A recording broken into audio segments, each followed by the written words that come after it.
Halo Pak Wihadi, selamat pagi. Apa kabar ya Pagi, Pak? baik, baik. Tentunya kita sudah berada di penghujung tahun 2025 Pak. Kita ingin tahu perspektif dari Anda seperti apa sih Pak prospek pertumbuhan ekonomi hingga kuartal 4 2025. Indikator makro apa saja yang menurut Anda merefleksikan potret pertumbuhan ekonomi di akhir tahun ini? Ya, kita sudah lalui Q3 dan saat ini kita sudah menuju Q4 dan optimisme tetap kita lihat bahwa di Q4 ini akan ada kenaikan dan itu kita bisa lihat dari angka di Q3 yang sudah mulai naik pada saat pembelanjaan dari kebutuhan rumah tangga ya, dan rumah tangga itu sudah mulai naik. Dan juga kita melihat di sini program-program yang sudah dicanangkan oleh Pak Prabowo itu seperti makan bergizi gratis juga sudah menunjukkan satu geliat di sektor bawah, sehingga kita lihat memang konsumsi rumah tangga ini sekarang sudah mulai naik juga.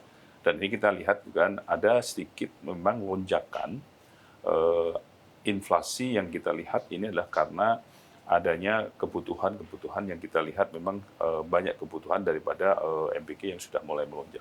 Tapi ini sudah dapat kita antisipasi dan saya kira ini menunjukkan bahwa pertumbuhan nantinya di Q4 ini dengan persiapan yang sudah semakin baik, saya kira ini ada suatu kenaikan di Q4. Jadi dengan pertumbuhan ekonomi yang 5,04 yang kemarin itu, bahwa ini sudah menunjukkan kelihatannya mungkin ada akan sedikit kenaikan dalam pertumbuhan ekonomi di Q4 ini. Kita melihat sekarang konsumsi retail itu juga sudah mulai ada kenaikan. Kita melihat di situ, kita agak sekitar kemarin dari waktu dengan raker dengan Menteri Keuangan, kita melihat di situ sudah ada kenaikan kurang lebih sekitar 4,3% kalau nggak salah angkanya itu.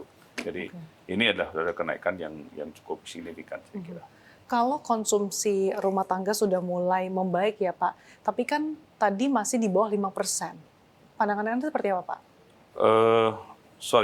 Memang mendekati 5% ya, 4,8%. Ini kan masih di Q3, akhir Q3. Nah, kita harapkan di sini bahwa program terakhir ini Q4 ini kan Pak Prabowo melihat pada saat ini memberikan banyak diskon-diskon, banyak memberikan program-program pion Nataru. Ya.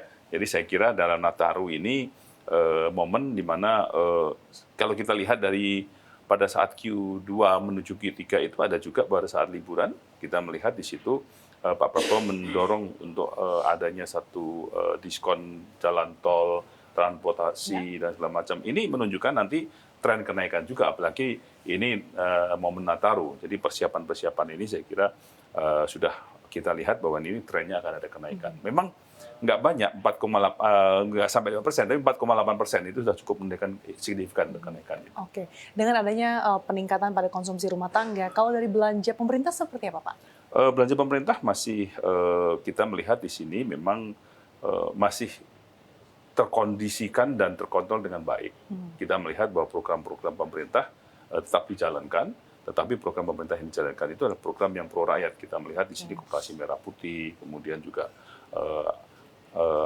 impres daripada pembangunan daerah itu juga sudah mulai dijalankan dalam Q4 ini. Jadi ini mungkin akan ada kenaikan di belanja pemerintah di akhir tahun ini. Biasa memang kita melihat bahwa anggaran pemerintah pada saat Q4 ini tentunya akan sedikit didorong untuk semakin memenuhi daripada anggaran yang sudah disiapkan untuk kementerian-kementerian itu. Jadi belanja pemerintah saya kira di Q4 nanti pasti ada kenaikan. Ada kenaikan lebih signifikan ada lagi ya Pak kenaikan, ya, ya. sesuai dengan faktor musiman juga. Ya. Kemudian kalau kita perhatikan Pak, sebetulnya di sepanjang tahun 2025 cukup banyak sentimen yang mewarnai ekonomi global termasuk Indonesia. Kalau dari eksternal sebetulnya highlight-nya seperti apa sih Pak mungkin di 2025, kemudian juga yang mungkin nanti masih akan mewarnai awal tahun 2026? Iya, memang kalau kita melihat di sini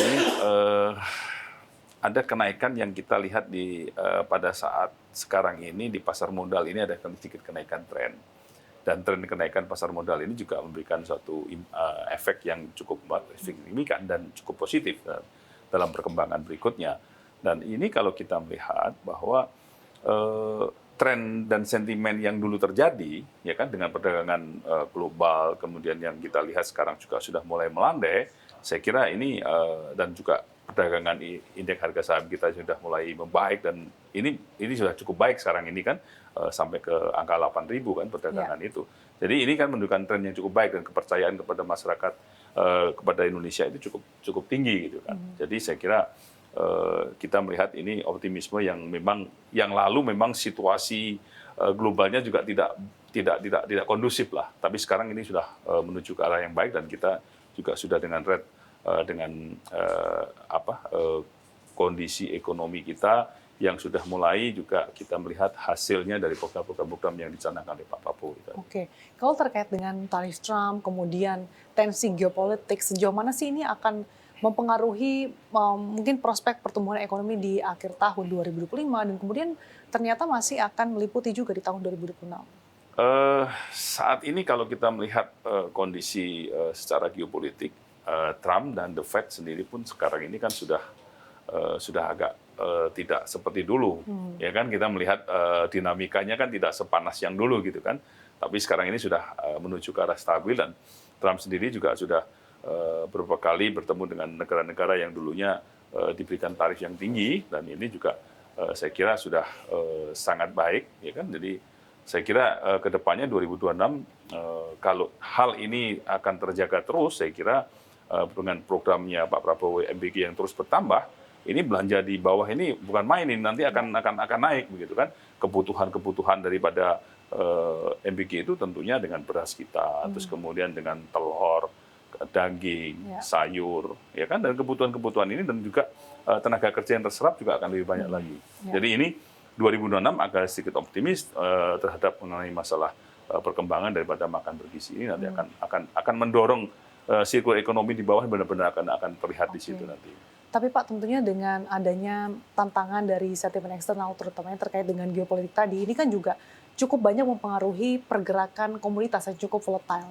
Belum lagi Indonesia ini kan punya dua komoditas andalan, CPO, kemudian batu bara, yang dua-duanya ini juga cukup menopang pertumbuhan ekonomi tanah air. Ini seperti apa Pak pandangan Anda? Ya, memang begini, kalau kita bicara mengenai masalah resources saat ini kan memang CPO dan batu bara ini yang masih menjadi satu tumbuhan kita semuanya.